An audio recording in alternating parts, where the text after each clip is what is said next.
Hello साथियों, स्वागत है आपका त्रिशरण ज्ञान यूट्यूब चैनल पर। आज की इस वीडियो में हम लोग धम्मपद गाथा और कथा की शुरुआत करने वाले हैं। धम्मपद जो है ये तारा राम जी के द्वारा अनुवादित किया गया है और इसको सम्यक प्रकाशन ने जो है छापा है। इस वीडियो में हम लोग पूर्व वाक्य पढ़ेंगे जिसको डॉक्टर धर्मकीर्ति ने लिखा है। विषय वस्तु के प्रस्तुतिकरण भाषा में उपयोगिता के दृष्टि से विद्वान लेखक अज्ञ उपासक तारा राम जी की यह महान एवं ऐतिहासिक कृति अतुलनीय एवं श्रेष्ठ है। इस ग्रंथ में वर्णित धम्मपद के उन समस्त अध्यायों की विस्तृत एवं विश्लेषणात्मक व्याख्या की गई है। संभवतः उतनी उत्तम व्याख्या अब तक धम्मपद के ऊपर लिखी गई किसी भी टीका में नहीं की गई होगी। यदि विश्व के समस्त धार्मिक ग्रंथों जैसे धम्मपद, गीता, कुरान, बाइबिल आदि का गंभीर एवं तुलनात्मक अध्ययन किया जाए तो धम्मपद इन सभी में सभी दृष्टियों से श्रेष्ठ, उत्तम और भारी पड़ेगा। गीता, कुरान और बाइबिल में वर्णित अनेक नैतिक अवधारणाएं और मूल्य धम्मपद में वर्णित मूल्यों से ज्यों के त्यों मिलते हैं और कहीं कहीं तो ऐसा प्रतीत होता है कि इनके अनेक संदर्भ धम्मपद की गाथाओं की हूबहू नकल मात्र है। धम्मपद बौद्ध धम्म का ही नहीं बल्कि संपूर्ण श्रमण संस्कृति का एक महत्वपूर्ण ग्रंथ माना जाता है। ऐतिहासिक दृष्टि से धम्मपद बौद्ध धर्म का आवश्यक अंग है। बुद्ध के धर्म का संपूर्ण सार त्रिपिटक के 3 भागों में विभक्त है जो इस प्रकार है: विनय पिटक, सुत्त पिटक और अभिधम पिटक। समस्त सुत्त पिटक के 5 भाग हैं जिन्हें निकाय ग्रंथों के नाम से पुकारा जाता है।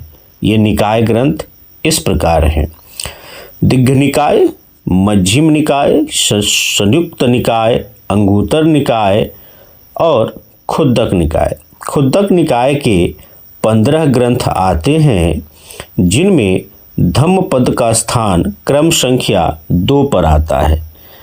इस दृष्टि से यह प्रमाणित होता है कि धम्मपद बौद्ध धर्म में अपना विशिष्ट एवं सम्मानीय स्थान रखता है। विश्व के अनेक दार्शनिकों, धर्मगुरुओं, साहित्यकारों आदि के द्वारा धम्मपद का अनुवाद और उस पर अनेक टीकाएं लिखी जा चुकी है। महापंडित राहुल सांकृत्यायन, डॉक्टर भदंत आनंद कौत्स्यायन, डॉक्टर भिक्खु धर्मरक्षित, भिक्खु जगदीश काश्यप, ओशो यानी रजनीश, आचार्य विनोबा भावे और डॉक्टर सर्वपल्ली राधाकृष्णन आदि के द्वारा इस पर टिप्पणी सहित अनुवाद लिखे जा चुके हैं। धम्मपद पर पाली भाषा में लिखी गई 8 कथाएं विषय वस्तु की दृष्टि से अत्यंत उपयोगी एवं महत्वपूर्ण समझी जाती है। धम्मपद बौद्ध परंपरा में अद्वितीय ग्रंथ माना जाता है। जहाँ तक इसकी लोकप्रियता का प्रश्न है, यथार्थ में त्रिपिटक का कोई भी ग्रंथ इसकी तुलना नहीं कर सकता। इस ग्रंथ में 423 गाथाएं हैं जो 26 वग्गों यानी वर्गों में विभाजित है।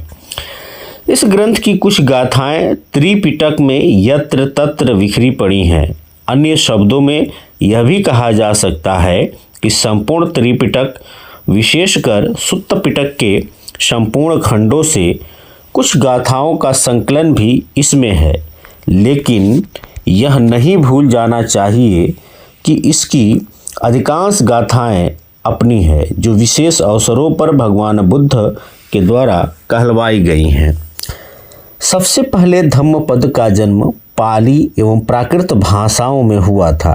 महायान के प्रादुर्भाव के उपरांत संकर संस्कृत में इसका अनुवाद किया गया जो आज भी उपलब्ध है। जो बौद्ध धर्म इस देश की सीमाओं को लांघकर विदेशों में जाने लगा, त्यों अपनी लोकप्रियता के कारण इसका अनुवाद उन देशों की भाषाओं में किया जाने लगा। आधुनिक भारतीय भाषाओं में यह ग्रंथ हिंदी, बंगला, मराठी, तमिल, तेलुगु, मलयालम, पंजाबी आदि अनेक भाषाओं में उपलब्ध है। जहाँ तक विदेशी भाषाओं का प्रश्न है, यह अंग्रेजी, सिंहली, वर्मी, थाई, वियतनामी, कोरियाई, जापानी, मंगोली, नेपाली, भोटी, तिब्बती, चीनी, रूसी आदि भाषाओं में मिलता है। ताइवान के धर्मगुरु मास्टर सिंह युंग की धार्मिक संस्था के द्वारा धम्मपद की प्रत्येक गाथा पर एक सुंदर चित्र बनाकर 4 रंगों में आर्ट पेपर पर अंग्रेजी में प्रकाशित किया गया है, जिसे बौद्ध जगत में अत्यधिक ख्याति प्राप्त हुई है। श्रीलंका और अन्य बौद्ध देशों में धम्मपद के पाठ को पवित्र कार्य समझा जाता है। जब किसी व्यक्ति को बौद्ध भिक्षु बनाया जाता है, उस समय से धम्मपद की गाथाओं का उपदेश दिया जाता है और उसका शुद्ध उच्चारण करना भी सिखाया जाता है। एफ मैक्समूलर धम्मपद के विषय में कहते हैं, पाली ग्रंथ धम्मपद मेरे लिए अत्यंत प्रिय है। निश्चित रूप से यह पद्यों का अत्यधिक दिलचस्प संग्रह है, जो बौद्ध विचारों का सत्य चित्र प्रस्तुत करता है। विशेषकर नैतिक आचरण के संदर्भ में इसका महत्व और भी बढ़ जाता है। धम्मपद का अंग्रेजी भाषा में अनुवाद करने वाले अल्बर्ट जे एडमंड अपनी भूमिका में लिखते हैं, यदि एशिया खंड में किसी अविनाशी ग्रंथ की रचना हुई है तो वह यही है। इस ग्रंथ की लोकप्रियता एवं महत्व पर प्रकाश डालते हुए डॉक्टर भदंत आनंद कौत्स्यायन कहते हैं, एक पुस्तक को और केवल एक ही पुस्तक को जीवन भर साथी बनाने की यदि कभी आपकी इच्छा हुई तो विश्व के पुस्तकालयों में आपको धम्मपद से बढ़कर दूसरी पुस्तक मिलनी कठिन है।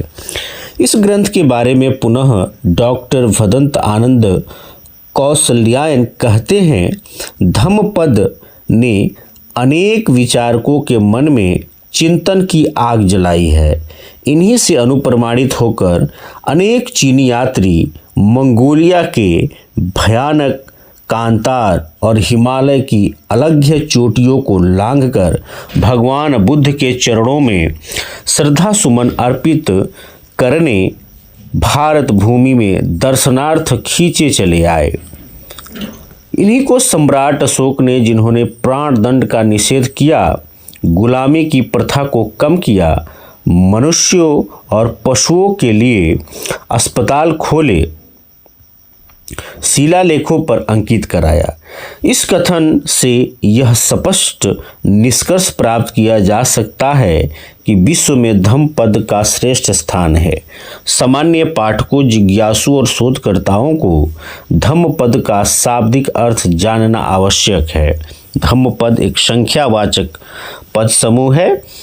यह त्रिपिटक के 3 पिटकों में से सुत्त पिटक के अंतर्गत खुद्दक निकाय के 15 ग्रंथों में से द्वितीय ग्रंथ का नाम है। इस धम्मपद में 2 शब्द अंतर्भूत हैं, जिनमें से एक है धम्म और दूसरा है पद। पाली भाषा का धम्म शब्द संस्कृत भाषा के धर्म शब्द का अपभ्रंश रूप है। यहाँ पर द्वारिका प्रसाद शास्त्री का कथन विशेष उल्लेखनीय है।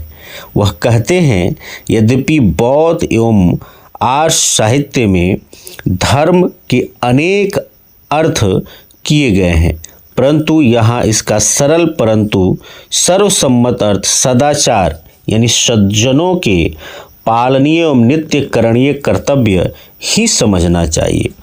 उधर पद शब्द का अर्थ शास्त्रों में 2 प्रकार से प्रयोग हुआ है। उनमें से पहला अर्थ है मार्ग, जैसे आकाश में पद नहीं और प्रमाद करना मृत्यु पद। अतः इस प्रमाण के आधार पर पद का अर्थ मार्ग माना जाए तो धम्म पद का अर्थ होगा धम्म का मार्ग यानी धर्म का मार्ग। यहाँ पर यह बताना विशेष रूप से आवश्यक है कि इस ग्रंथ में पद शब्द का एक अन्य अर्थ भी प्रयोग हुआ है और वह है किसी का वचन अथवा वाणी। जैसे इस ग्रंथ में एक गाथा पढ़ने को मिलती है जिसका अर्थ इस प्रकार है, सुंदर प्रकार से उपदिष्ट धर्मों के पदों को कौन चतुर पुष्प की भांति चयन करेगा, यानी कौन मनुष्य पुष्प की भांति चयन करेगा। अतः यहाँ पर धम्म पद का स्पष्ट एवं सुगम अर्थ है धर्म संप्रोक्त वचन या धर्म संप्रक्त वाणी। धम्मपद ग्रंथ में भगवान बुद्ध ने सदाचार संबंधी उपदेश वचन या वाणी सर्वत्र उद्धत है। अतः इसका धर्म वचन अथवा धर्मवाणी यह अर्थ भी उचित और सार्थक लगता है। भगवान बुद्ध के धर्म और सदाचार से संबंध वचन वाणी एवं उपदेश ही इस ग्रंथ के प्रतिपादित विषय हैं। इसके अंतर्गत प्रत्येक गाथा भगवान बुद्ध के द्वारा किसी जिज्ञासु साधक भिक्षु या उपासक या श्रोता के लिए उसके कल्याण हित एवं सुख को ध्यान में रखकर ही कही गई है। इस ग्रंथ की सभी गाथाएं बुद्ध प्रोक्त हैं, किसी अन्य के द्वारा प्रोक्त नहीं। विषय वस्तु के दृष्टि से संपूर्ण धम्म पद में नीति शास्त्र के सर्वोच्च मूल्यों की सुंदर व्याख्या एवं प्रस्तुतिकरण किया गया है।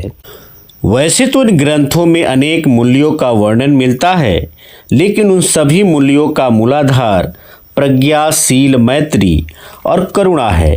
इन्हीं को बौद्ध नीति शास्त्र के सर्वोच्च मूल्यों की संज्ञा प्रदान की जा सकती है। जो मूल्य धम्मपद में दृष्टिगोचर होते हैं वे किसी न किसी रूप में इन सर्वोच्च मूल्यों से संबंध पाए जाते हैं। दर्शन शास्त्र की भाषा में निरपेक्ष सत्य कल्पना मात्र एवं अप्राप्य होता है, लेकिन भगवान बुद्ध के 2500 वर्षों के उपरांत असंख्य लोगों ने विभिन्न देशों, परिस्थितियों और कालों में उनके द्वारा दिए गए उपदेशों में अनेक सिद्धांत प्रतिपादित किए, जिनका अब तक कोई अपवाद उपस्थित नहीं हो सका। इसलिए उनके सिद्धांतों को विज्ञान के नियमों की भांति निरपेक्ष सत्य की श्रेणी में रखा जा सकता है। लेकिन उस महामानव की महानता और विशेषता देखो कि उन्होंने अपने सिद्धांतों को निरपेक्ष सत्य कभी नहीं कहा और भिक्षु संघ को समय और मनुष्य की जरूरतों के अनुसार अपने सिद्धांतों में परिवर्तन की अनुमति प्रदान कर दी। धम्मपद में इस प्रकार के अनेक सिद्धांतों का प्रतिपादन किया गया है जो निरपेक्ष एवं प्रकृति के नियमों की भांति सत्य हैं। यदि धम्मपद को विश्व के नीति शास्त्र का सर्वश्रेष्ठ एवं एकमात्र ग्रंथ कहा जाए तो अतिशय उक्ति नहीं होगी। हिंदुओं की गीता, ईसाइयों की बाइबिल, मुसलमानों की कुरान आदि ग्रंथ भी नीति शास्त्र के ग्रंथ माने जाते हैं, लेकिन यथार्थ सत्य यह है कि ये ग्रंथ धम्मपद की तुलना में काफ़ी हल्के दिखाई देते हैं। इसका मुख्य कारण यह है कि इनमें शुभ अशुभ, मंगल अमंगल, अच्छे बुरे, पाप पुण्य, सत्य असत्य और सही गलत कर्मों का मुख्य कर्ता मनुष्य है।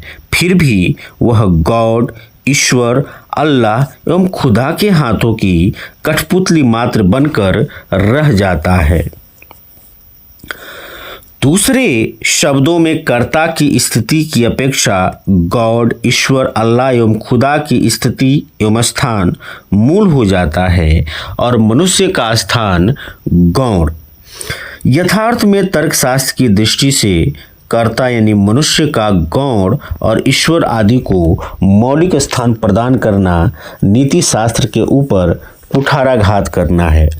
विश्व में दार्शनिकों के मध्य जड़वादी चरवाक का नीति शास्त्र, जर्मन दार्शनिक नीट्शे का नीति शास्त्र, हिंदुओं की गीता, महान दार्शनिक कांट और बुद्ध के नीति शास्त्र विशेष रूप से चर्चा का विषय रहे हैं। चरवाक नीति शास्त्र इंद्रियों के सुखों के भौतिक सुखों की प्राप्ति को ही नैतिकता समझता है। वह खाओ, पियो मौज करो का प्रतिपादन करता हुआ कहता है कि जब तक जियो सुखपूर्वक जियो और आवश्यकता पड़े तो उधार लेकर घी पियो, क्योंकि यह भौतिक शरीर इस जन्म में मरने के बाद जलकर राख हो जाना है। इस स्थिति में पुनर्जन्म कहाँ होगा। यानी उसका कहना है कि यावत् जीवेत सुखम जीवेत ऋण कृत्वा घृतम पिबेत भस्म भूतस्य देहस्य पुनरागमनः कुतः। ठीक है, तो ये जो है किसका दर्शन है, चार्वाक का दर्शन है।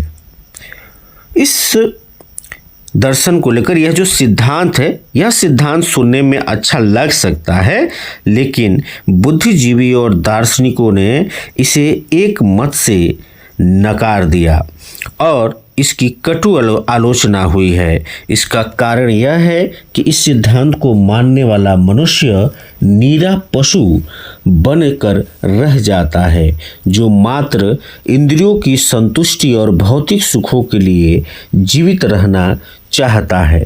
जर्मन दार्शनिक नीत्शे ने 2 प्रकार के नीति शास्त्र का प्रतिपादन किया था। नीत्शे मनुष्य के समाज का विभाजन मालिक और दास में करते हैं।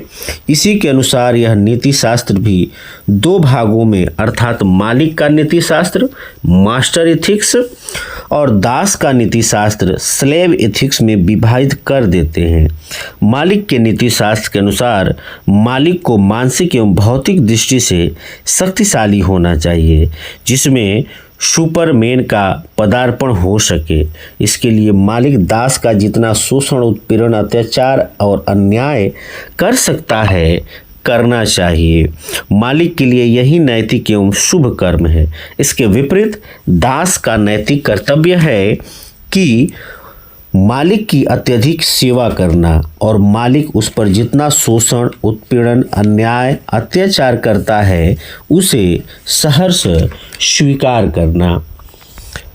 अगर इसके विरुद्ध वह आवाज़ उठाता है तो उसके लिए वह अनैतिक कार्य होगा। नीत्शे के इस सिद्धांत की लोगों ने बहुत कटु आलोचना की है। गीता और मनुस्मृति आदि पुस्तकें हिंदू धर्म का असली प्रतिनिधित्व करती है।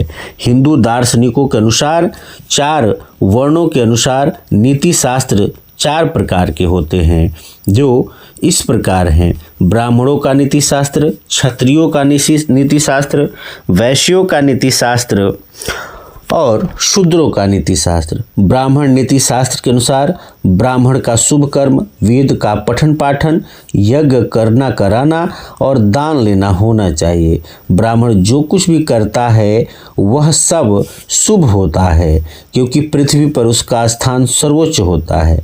ब्राह्मण नीति शास्त्र के अनुसार अगर कोई ब्राह्मण हत्या करता है, चोरी करता है, व्यभिचार करता है, झूठ बोलता है, शराब एवं अन्य मादक द्रव्यों का सेवन करता है अथवा अन्य किसी प्रकार के जघन्य से जघन्य पाप एवं अपराध करता है, फिर भी वह क्षम्य है। क्षत्रियों की स्थिति लगभग ब्राह्मणों के समान थी। उनका नीति शास्त्र वेद अनुसार आचरण करना, युद्ध करना, राज्य एवं शासन करना आदि अनेक नैतिक एवं शुभ कर्म माने जाते हैं। क्षत्रिय के लिए प्राणी की हत्या करना, चोरी डकैती करना, व्यभिचार एवं बलात्कार करना, झूठ बोलना, शराब पीना आदि कर्म क्षत्रियों के लिए शुभ एवं नैतिक कर्म माने जाते हैं। यह क्षत्रियों का नीति शास्त्र है। वैश्यों का नीति शास्त्र व्यवसाय करना है। उनके नीति शास्त्र का उद्देश्य लाभ प्राप्त करना है, चाहे लाभ भ्रष्टाचार से हो या बेईमानी से। वैश्य अपने व्यवसाय की उन्नति के लिए प्रत्यक्ष एवं अप्रत्यक्ष रूप से प्राणी की हत्या, चोरी, लूट, व्यभिचार करना, झूठ बोलना और मादक द्रव्यों का प्रयोग एवं व्यवसाय नैतिक कर्म माने जाते हैं। जहाँ तक शूद्रों के नीति शास्त्र का प्रश्न है, उनका शुभ एवं नैतिक कार्य अपने मालिक की आज्ञा पालन एवं सेवा करना है। दास कर्म करना ही उसकी नैतिकता है। शूद्र अपने मन से यह विचार करके कोई कर्म नहीं कर सकता कि यह शुभ कर्म है अथवा अशुभ, यह मंगल है अथवा अमंगल, यह अच्छा है अथवा बुरा, यह सही है अथवा गलत, और यह सत्य है अथवा असत्य। शूद्र कर्म करने में स्वतंत्र नहीं होता, वह तो अपने मालिक की आज्ञा का पालन करता है, उसकी अपनी कोई इच्छा नहीं होती। इससे यह स्पष्ट सिद्ध हो जाता है कि यह हिंदुओं का नीति शास्त्र नहीं, बल्कि लूट शास्त्र, अत्याचार शास्त्र, उत्पीड़न शास्त्र और अन्याय शास्त्र है। बौद्ध धर्म का नीति शास्त्र इस प्रकार के नीति शास्त्रों का हमेशा कटु आलोचक रहा है। बौद्ध नीति शास्त्र के दर्शन धम्मपद में दृष्टिगोचर होते हैं। नीति शास्त्र के क्षेत्र में महान जर्मन दार्शनिक कांट का विशेष स्थान माना जाता है। कांट ने अपने नीति शास्त्र में नैतिकता के लिए 3 स्वयं सिद्धियां बताई है, जो क्रमशः इस प्रकार है: ईश्वर के अस्तित्व, एक्सिस्टेंस ऑफ गॉड पर विश्वास करना, आत्मा की अमरता, इमोर्टिलिटी ऑफ सोल को मानना, इच्छा स्वातंत्र यानी फ्रीडम ऑफ विल पर विश्वास करना। बुद्धिवादी कांट की मान्यता है कि यद्यपि ईश्वर को विवेक एवं तर्क की कसौटी पर सिद्ध नहीं किया जा सकता, लेकिन मनुष्य के कर्मों को देखने, उनके मूल्यांकन करके फल देने का कार्य ईश्वर के अतिरिक्त कोई और नहीं कर सकता। इस दृष्टि से ईश्वर के अस्तित्व की कल्पना और उस पर विश्वास करना आवश्यक है। आत्मा की अमरता के बारे में कांट तर्क देते हैं कि मनुष्य के कर्मों का कर्ता मनुष्य के शरीर में स्थित आत्मा है। कुछ कर्म इस प्रकार के होते हैं जिनका फल आत्मा को इस जन्म में नहीं, बल्कि अनेक जन्मों तक अथवा कई जन्मों के बाद भोगना पड़ता है। इस स्थिति में आत्मा की अमरता पर विश्वास करना आवश्यक है। कांट की तीसरी स्वयं सिद्ध के अनुसार अपने मनुष्य कर्म करने में स्वतंत्र नहीं है। उस स्थिति में उनके द्वारा किए गए कर्मों का उत्तरदायित्व उस पर सौंपा नहीं जा सकता। इसलिए नैतिकता का मूल्यांकन करने के लिए इच्छा स्वातंत्र का मानना आवश्यक है। चार्वाक, नीत्शे, गीता और कांट के नैतिक सिद्धांतों में अनेक तार्किक एवं व्यवहारिक कठिनाइयां उत्पन्न हो जाती हैं, जिनका यहाँ पर विस्तार से वर्णन करना अनावश्यक होगा। बौद्ध धर्म के नीति शास्त्र में वे समस्त तार्किक और व्यवहारिक कठिनाइयां समाप्त हो जाती हैं, जो भूत एवं वर्तमान विश्व के दार्शनिक उत्पन्न करते रहे हैं। उसका सबसे बड़ा कारण भगवान बुद्ध का मध्यम मार्ग, आनंदवाद, अनात्मवाद और अनीश्वरवाद है। मध्यम मार्ग चार्वाक जैसे भौतिकवादी दार्शनिकों के सुखवादी नीति शास्त्र का खंडन करता हुआ प्रतिपादित करता है कि मनुष्य प्रकृति का सर्वोच्च रत्न है और वह विवेकशील होने के कारण अन्य पशुओं से भिन्न है। ऐसी स्थिति में मनुष्य को अन्य पशुओं की तरह मानकर खाओ पियो मौज करो वाले नीति शास्त्र के लिए प्रेरित करना औचित्यपूर्ण बात नहीं है। जर्मन दार्शनिक नीत्शे के नीति शास्त्र को किसी भी दृष्टि से उचित नहीं कहा जा सकता। इसमें सुपरमैन साध्य और दास साधन बन जाते हैं। इससे नीति शास्त्र की जड़ें भी खोखली हो जाती है। यह नीति शास्त्र अमानवीय है। हिंदू दार्शनिक नीत्शे के नीति शास्त्र की सर्वदा आलोचना करते हैं। वे इस संदर्भ में कहते हैं कि नीत्शे ने मालिक का नीति शास्त्र और दास का नीति शास्त्र को जन्म दिया, अतः नैतिक दृष्टि से यह औचित्यपूर्ण नहीं है। लेकिन अपार दुख इस बात का है कि हिंदू दार्शनिक तो नीत्शे से 2 कदम और आगे बढ़ गए और उन्होंने 4 प्रकार के नीति शास्त्र को जन्म दिया था, जिसे पहला ब्राह्मण का, दूसरा क्षत्रिय का, तीसरा वैश्य का और चौथा शूद्र का नीति शास्त्र कहा जा सकता है। यथार्थ यह है कि हिंदुओं के नीति शास्त्र ने तो नैतिकता की जड़ को उखाड़कर अग्नि की भेंट चढ़ा दिया है। यह निरपेक्ष सत्य है कि विश्व में भौतिक मूल्यों के स्थापन और संवर्धन में जो महानतम कार्य भगवान भगवान बुद्ध ने किया था वह आज तक कोई भी मनुष्य नहीं कर पाया है। बुद्ध का नीति शास्त्र शाश्वत मूल्यों पर निर्भर करता है। उनमें रत्ती भर भी किसी प्रकार की कमी नहीं दिखाई देती। इसकी सबसे बड़ी वैज्ञानिक एवं प्रमाणिकता यह है कि बौद्ध धर्म के नीति शास्त्र के मूल्यों का स्रोत, निर्धारक, नियंत्रणकर्ता कोई ईश्वर, अल्लाह एवं खुदा नहीं है, बल्कि स्वयं मनुष्य ही है, जिसका संचालन और नियंत्रण करने वाला मनुष्य का अपना मन यानी चित्त होता है। गुणात्मक दृष्टि से जितनी मात्रा में मनुष्य शुभ, मंगल एवं कुशल कर्म करता है, उतनी ही मात्रा में वह नैतिक मूल्यों की ओर अग्रसर होता रहता है। धम्मपद में कुशल चित्त के निर्माण की मनोवैज्ञानिक पद्धति बहुत ही व्यवहारिक है। इस ग्रंथ में विद्वान लेखक ने धम्मपद के इस पक्ष को बड़ी कुशलता एवं प्रभावकारी ढंग से प्रस्तुत किया है। बौद्ध नीति शास्त्र का सर्वोच्च साध्य दुखों से निवृत्त प्राप्त करना है। यह निवृत्ति ईश्वर, अल्लाह और खुदा का नाम रटने और उसकी घंटा बजाकर पूजा करने एवं अन्य देवी देवताओं की आराधना करने एवं यज्ञ व हवन आदि करने से नहीं हो सकती। दुखों से निवृत्ति केवल मात्र कुशल चित्त के द्वारा, कुशल कर्मों के कारण से ही संभव हो सकती है। बुद्ध ने अनेक संदर्भों में कहा है कि वे तो केवल मार्गदाता हैं, मोक्षदाता नहीं। यदि मनुष्य भगवान बुद्ध के द्वारा बताए गए मार्ग का अनुशीलन करता है तो उस अवस्था में दुखों से निवृत्ति होना निश्चित है। इस ग्रंथ में बुद्ध के द्वारा बताए गए उस मार्ग पर विशेष रूप से प्रकाश डाला गया है, जिससे मनुष्य अपने दुखों से निवृत्ति प्राप्त करता है। परता हुआ बहुजन हिताय, बहुजन सुखाय, लोकानुकंपाय की ओर आसानी से अग्रसर हो सकता है। आज विश्व युद्ध और आतंकवाद से जूझ रहा है, जिसमें अब तक लाखों मनुष्य काल के गाल में समा चुके हैं। यथार्थ सत्य यह है कि युद्ध से कभी समस्या का समाधान नहीं होता। एक युद्ध दूसरे युद्ध को जन्म दे जाता है। इस संसार में बैर से वैर कभी शांत नहीं होता। अवैर यानी मैत्री से ही वैर शांत होता है। यही सदा का नियम है।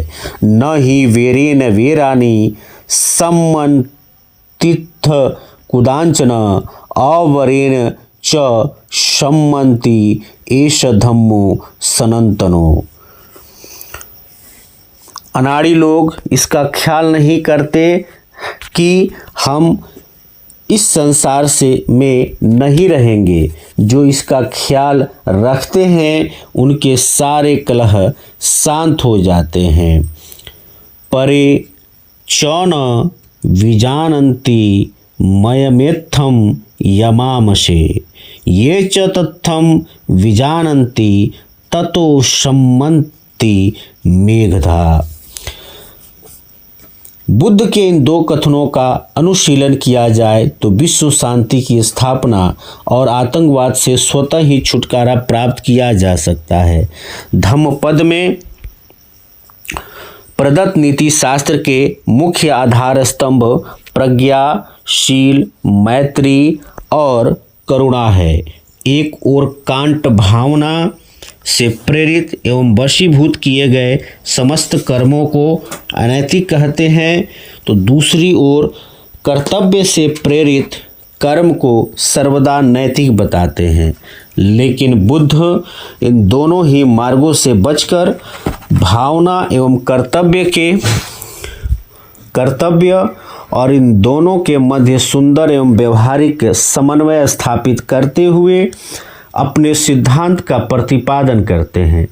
बुद्ध के नीति शास्त्र के साध्य शुभ, मंगल एवं कुशल कर्मों को करते हुए नैतिक साध्यों की ओर अग्रसर करना होता है।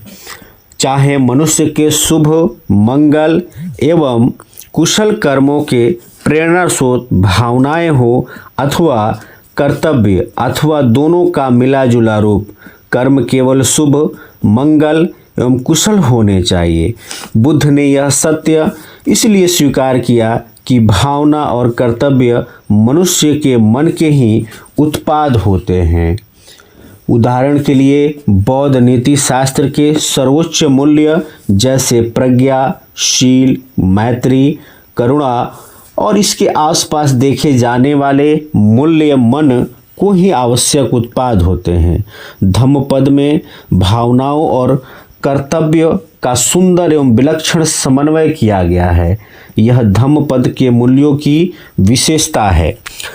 आज के युग में पंचशील, 4 आर्य सत्य, अष्टांगिक मार्ग और बौद्ध धर्म के नैतिक मूल्यों की जानकारी रखना अत्यंत आवश्यक है।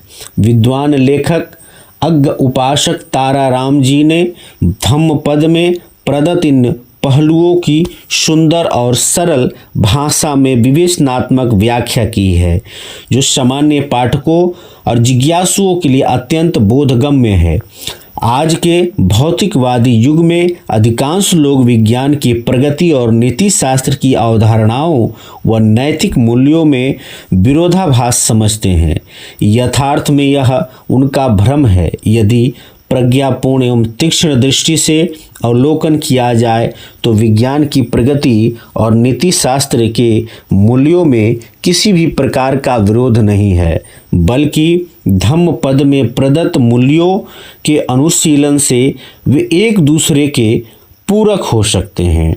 इस ग्रंथ के अंतर्गत विद्वान लेखक ने धम्मपद में प्रदत्त मूल्यों की नैतिक और मनोवैज्ञानिक व्याख्या करके एक नया दृष्टिकोण प्रस्तुत करने का प्रयास किया गया है, जिससे मनुष्य के जीवन में उत्पन्न अनेक उभयत उपासों को सुलझाया जा सकता है, यानी डायलेमा को सुलझाया जा सकता है। धम्मपद का यदि ध्यान से अध्ययन किया जाए तो उसमें अनेक आयाम दृष्टिगोचर होते हैं, जिसमें सामाजिक आयाम अपना महत्वपूर्ण स्थान रखता है। यह निश्चित एवं निरपेक्ष रूप से कहा जा सकता है कि यदि धम्मपद के मूल्यों का अनुशीलन किया जाए तो भारतीय समाज एक आदर्श एवं महान समाज बनकर उभर सकता है, जिसमें किसी भी प्रकार का अभाव, अशिक्षा, भुखमरी, अज्ञान और दुख नहीं रह सकेगा और सभी लोग बहुजन का हित, बहुजन के सुख और लोक पर कल्याण करेंगे एवं चारों ओर सुख समृद्धि होगी।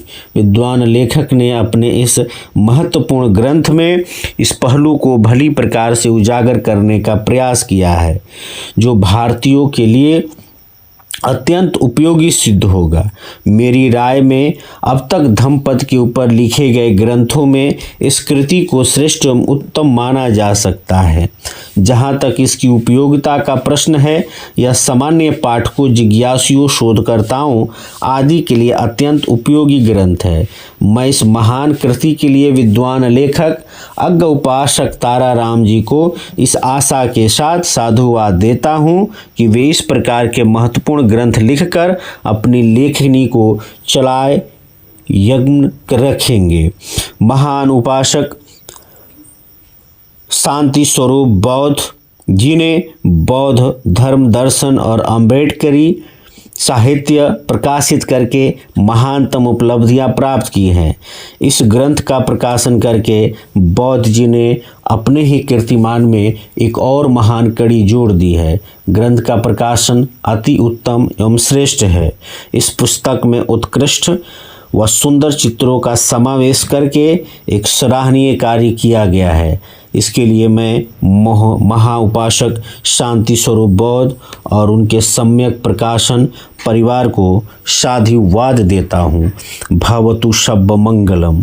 Doctor Dharmakirti, MA, MEd, MPhil, PhD मनोविज्ञान, PhD बौद्ध अध्ययन, D.Litt दर्शन शास्त्र। बहुत बहुत साधुवाद। आप सभी लोगों ने इसे सुना।